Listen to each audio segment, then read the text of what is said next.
এবার উগ্র হিন্দুত্ববাদীদের আগ্রাসনে জ্বলছে ভারতের নাগপুর। মুঘল সম্রাট আওরঙ্গজেবের প্রতীকী সমাধি পুড়িয়ে দেওয়ার ঘটনায় ছড়িয়ে পড়েছে সহিংসতা।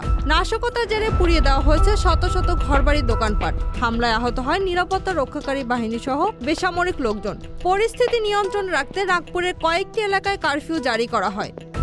সংবাদ মাধ্যমের সূত্রে জানা যায়, সোমবার দুপুরে মুঘল সম্রাট আওরঙ্গজেবের কবর সরিয়ে দেওয়ার দাবিতে হিন্দুত্ববাদী সংগঠন বজরং দল নাগপুরের মহল্লা এলাকায় একটি বিক্ষোভ জমায়েত করে। ওই বিক্ষোভে আওরঙ্গজেবের একটি ছবি পুড়িয়ে দেওয়া হয়। ওই বিক্ষোভ চলাকালে কোরআন পুড়িয়ে দেওয়া হয়েছে বলে একটি খবর ছড়ানো হয়, যাতে মুসলমান সমাজের মধ্যে ব্যাপক ক্ষোভ ছড়িয়ে পড়ে। পরে এই সংক্রান্ত একটি অভিযোগও পুলিশের কাছে দায়ের করা হয়। পরবর্তীতে এই ঘটনাকে কেন্দ্র করে ব্যাপক সাম্প্রদায়িক উত্তেজনা ছড়িয়ে পড়ে। এ সময় পাথর নিক্ষেপ ও অগ্নিসংযোগ ঘটনা ঘটে। পুলিশ জনতাকে ছত্রভঙ্গ করতে লাঠিচার্জ ও টিয়ার গ্যাস ব্যবহার করে। এতে পুলিশ সহ বেশ কয়েকজন আহত হন। পরিস্থিতি নিয়ন্ত্রণে রাখতে গোলযোগপূর্ণ এলাকাগুলোতে কারফিউ জারি করা হয়েছে। Z news, Dhaka.